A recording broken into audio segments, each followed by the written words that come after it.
तो देखा आपने, एक व्यापारी की सोते हुए सर कुचलकर हत्या कर दी गई। खबरों में आगे बढ़ते हैं। रामपुर के स्वार क्षेत्र में एक हैरान कर देने वाली रहस्यमयी घटना सामने आई है। समोदिया गांव में एक दंपति अपने ही घर में बाथरूम में बेहोश और नग्न अवस्था में पाए गए। सुबह बैंक और वीसी केंद्र समय पर न खुलने पर उनके भाई ने जाकर देखा और आनन फानन में दोनों को जिला अस्पताल में भर्ती कराया। परिवार का आरोप है कि यह वारदात घर के ही अन्य सदस्यों ने 10 लाख रुपए की लूट के लिए की है।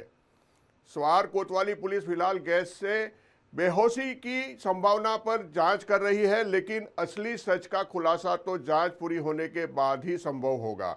जानिए इस रहस्य और आरोपियों की कहानी सिर्फ हमारे विशेष रिपोर्टर के रिपोर्ट में। गुनहगार कौन?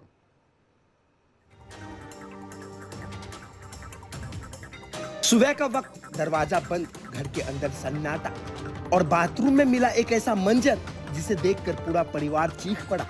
उत्तर प्रदेश के रामपुर जिले के स्वार क्षेत्र के समोदिया गांव में एक दंपति अपने ही घर के बाथरूम में बेहोशी की हालत में मिले। घबराए परिजनों ने दोनों को तुरंत जिला अस्पताल में भर्ती कराया, जहां उनका इलाज चल रहा है। जानकारी के मुताबिक सुबह बैंक का वीसी केंद्र समय पर नहीं खुला तो दंपति के भाई को अनहोनी की आशंका हुई। वह घर पहुंचा तो दरवाजा बाहर से बंद मिला। दीवार फांद कर अंदर गया तो एक बच्चा कमरे में सोता हुआ मिला। जब वह ऊपर बाथरूम तक पहुंचा और दरवाजा खोला तो सामने का दृश्य देखकर उसके होश उड़ गए। दंपति बाथरूम में बेहोश हालत में पड़े थे। परिवार का आरोप है कि घर की ही बहू और उसके भाइयों ने 10 लाख रुपए लूटने की नियत से दंपति को नशीला पदार्थ सूंघाकर बेहोश किया और फिर रुपये लेकर फरार हो गए। हालांकि पुलिस की शुरुआती जांच में एक अलग संभावना भी सामने आई है।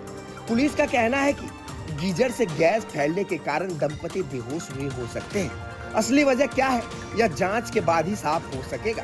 पीड़ित परिवार ने पुलिस पर लापरवाही का आरोप लगाया है और एसीपी से मिलकर आरोपियों की जल्द गिरफ्तारी की मांग की है। परिजनों का कहना है कि अगर गंभीरता से जांच हो तो इस मामले का सच जल्द सामने आ सकता है। अब सवाल यह है, क्या यह गैस लीकेज से हुआ हादसा है या फिर किसी साजिश का हिस्सा है? सच जो भी हो, उसका सामने आना बेहद जरूरी है, क्योंकि जब घर ही असुरक्षित लगने लगे तो भरोसे की नींव हिल जाती है। उत्तर प्रदेश से राष्ट्र समाचार के लिए ब्यूरो रिपोर्ट अफान अहमद। ये क्या मामला था जब आप आए और दोनों अंदर जो है नग्न अवस्था में? इन्हें नशीला पदार्थ सूंघाकर हमारी जो रूबी हमारे भाई की बीवी है उसने ये षड्यंत्र रचा, उनका पैसा हड़पा और जब उन्हें नंगा बाथरूम में डाल गई। जब हम और हमारे साथ के गांव का आए तो हमने बाहर से उसकी चटकनी बंद पाई। जब उसे खोला तो वो दोनों नंगे मौत की कगार पे थे, उन पे पानी चल जाता ठंडा, और जब देखा तो दोनों अकड़ हुए थे। तो आपने उनको फिर अस्पताल लेके गए? उन्हें अस्पताल भर्ती करा दिया गया। जो पैसा बता रहे थे आप लेके कौन गए यहाँ से? ये रूबी लेके गई है। कितना पैसा? 10 लाख। अच्छा, उसको लेकर ये साजिश रची गई? साजिश रची गई। रूबी और रूबी के भाई 10 लाख रुपए ले गए और उन्हें मारने की दूसरा षड्यंत्र रच के उन्हें बंद कर गए। बाहर से खोला, चटकनी खोली तो वो अंदर बंद मिले, दोनों मौत की कगार पे थे। सर ये हमने रिपोर्ट भी नहीं लिख रहे थे, हमारी एप्लीकेशन भी लिख रहे थे।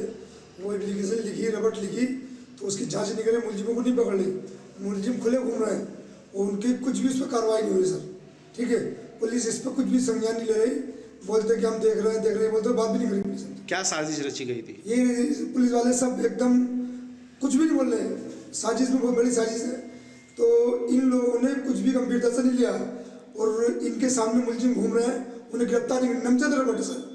उन्हें तो पुलिस ऐसे किसी को इतला देता ना तो पुलिस तुरंत उठा लेती है। किसी का इस मामले में पुलिस ने उठाने गई।